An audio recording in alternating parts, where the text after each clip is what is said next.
Mr. President, I rise and ask unanimous consent to speak as if in morning business. Without objection. Mr. President, last week, President Obama unveiled his Startup America legislative agenda. It marked the one-year anniversary of his Startup America initiative, an ambitious, impressive, national, energetic effort led by, among others, legendary innovator and entrepreneur Steve Case, the founder of AOL. It was a strategy that focused on how the federal government can best help young companies, and in particular entrepreneurs all over this country, get into the game of starting and growing businesses. It's smart and it's important. Entrepreneurs are driving our economic recovery and will drive our economic recovery into the future. They're taking the risk personally to turn their ideas into startup companies in fields from biotech and clean energy to manufacturing. And among these innovators could be the next American giant, a General Electric or a DuPont. But in order for these startup companies to grow, we have to support them in their critical early stages. So, Mr. President, today I take that as our challenge. Whenever I visit a factory in Delaware or meet with a young owner of a company that he's just started, I ask the same question: how can we best help you to grow? Small business, it's often said, is the engine of job creation in this country. And in the 1990s and the early 2000s, small firms created more than 65% of the new jobs in this country. But I want us to particularly focus on those small businesses that have enormous potential, so-called gazelle startups, those that grow not from 5 to 10 or 5 to 20 employees, but from 5 to 50 to 500 to 5,000.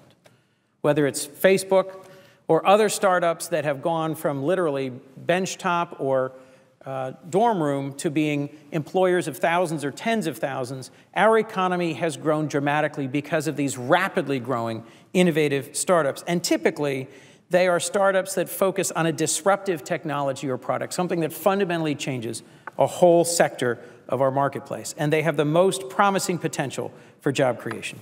Between 1980 and 2005, most of the net new jobs in America were created by firms that were 5 years old or less. That's about 40 million jobs over those 25 years. Well, this summer, I hosted in Delaware a series of roundtables with business owners. The focus of these conversations were on how we can help their businesses to grow and grow quickly. A lot of these businesses were young and innovative companies. They have a great idea and a good start on their research, but I often found, particularly in this economy, they are struggling to capitalize on their innovations. Innovation is the spark that drives and sustains entrepreneurship, particularly entrepreneurship in disruptive technologies. But it is research and development that drives that innovation. And government only has so many tools we can use to help promote innovation. And today I want to talk about a piece of the tax code that is one of the most powerful tools in our toolbox. 30 years ago, Congress created the Research and Development Tax Credit, or the R&D tax credit, to help incentivize companies to invest in innovation, to invest in the people who are doing the research and the development that drives innovation. In fact, 70% of R&D qualified expenses today are for wages. So in many ways, it is an innovative jobs credit. It has helped tens of thousands of companies and has been extremely successful at getting companies to invest in innovation. But it has one key weakness. It expires. It expires all too often. It has, in fact, expired 8 times and been extended 13 times, and it has most recently expired in December of last year. The first bill I introduced as a senator last April was entitled the Job Creation Through Innovation Act, and it did 2 things. First and most important, it made the R&D tax credit permanent. Important, in my view, to sustain and extend this successful program. But there's another issue that we still need to address: to make the R&D tax credit relevant to these early-stage, innovative, high-growth companies. Right now, the tax benefits of the R&D tax credit are available only to more established companies that are already turning a profit. You have to have a tax liability on your profits for that credit to be of any value to you. That's a roadblock in the way of success for startups and small businesses in Delaware and around the country, and a place where I think we can and should come together across the aisle to address this gap in the R&D tax credit program. Because in my view, it is these small, early startups that most need a cash infusion to support their confidence, their stability, and their innovation. And we can and should take this tax credit and retool it in a way that makes it more relevant and more effective. If entrepreneurs are the ones taking risks in this economy and creating jobs, they should be the ones we support in this tough economy through our tax code.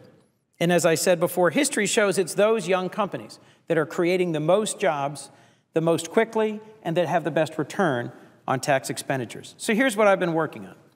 As I've met with innovative young businesses in Delaware, one of the ideas that's come to me more than once is to change the R&D tax credit so that it's accessible not just by being permanent to big and profitable companies, but by being tradable so that smaller or startup companies that have no tax liability can take advantage of it. How would that work? Well, it allows startups to sell their tax credit to a larger company, giving them a much-needed infusion of cash. Let me give you an example. Elkraton is a small but high-promise, high-potential Delaware company. It has patented strains of bacteria that are designed to consume duckweed, also called pond scum, and produce biobutanol, a promising drop-in alternative fuel. It's got tremendous potential. Elkraton today is run by 2 PhDs who've put together all the money they can raise from family and friends and angel investors and early funds into research and development. But for them to grow and grow quickly, they need access to more capital to fund more innovation. Or Evozyme. Evozyme Biologics also is a 2-year-old Delaware company trying to bring to market cutting-edge innovations in computing and in the development of proteins from the University of Delaware and the Desert Research Institute. They're doing incredible things there. Both of these companies need more funding to invest in R&D and to capitalize on their potential to grow rapidly and grow high-quality jobs. If they were already bigger, well-established, successful companies, they might well qualify for the existing R&D tax credit. But because they're so small and just getting started, our current tax credit doesn't help them at all. Fortunately, Delaware is also home to a few great, well-established companies. And since those companies turn a profit and pay taxes, they could actually utilize a tax credit. So in this case, Elkraton or Evozyme would sell their innovation credit to one of the larger established companies. The bigger company gets the tax credit. The newer company gets the infusion of cash it needs to sustain its innovation. It would be a win-win. This is just one idea of a number that I've introduced, that I've proposed, that I've discussed with Senator Baucus and others on finance. And I hope that in discussing it today, some of my colleagues here on both sides of the aisle and leaders in the business and innovation communities will work with me to further refine it, focus it, and make it part of our greater conversation about tax reform and the economic recovery. We can and should put our heads together here to find common sense solutions to the problems, challenges, and opportunities of innovation and competitiveness. We have to give American business the support they need to compete in an increasingly competitive global economy, because in my view, we are falling behind in the race for innovation. In the 1980s, the United States was routinely ranked as having the best R&D tax incentives and overall support for innovation in the world. But today, some studies have us ranked 17th in the world in supporting and sustaining innovation. I refuse to let American companies, American inventors, and American workers behind.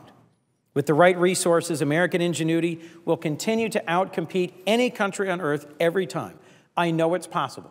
I've seen it week in and week out as I visited small and medium startup companies in Delaware. Just a few weeks ago in Bridgeville, Delaware, a town many from here have traveled as they've gone to the Delaware beaches, I stopped to visit a small company, Miller Metal, that is proving day in and day out that with investment, with innovation, with continuous improvement, they can go head-to-head with Chinese metal fabricators and win. Manufactured in Delaware, competitive in the global marketplace. Although we really need a full overhaul of our corporate tax structure, making this one small tweak to the R&D tax credit to make it accessible to early-stage innovative companies will, in my view, give us a running start into the headwinds of the global economy. And I think we have no more time to waste.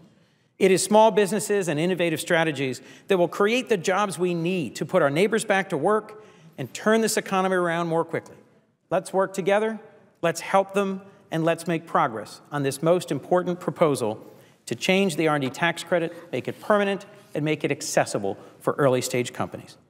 I'm eager to hear what people think about this idea and hope they'll connect with me in my office and let me know how to improve on it, how to execute on it, and how to deliver this as a new tool in the toolkit of American innovation.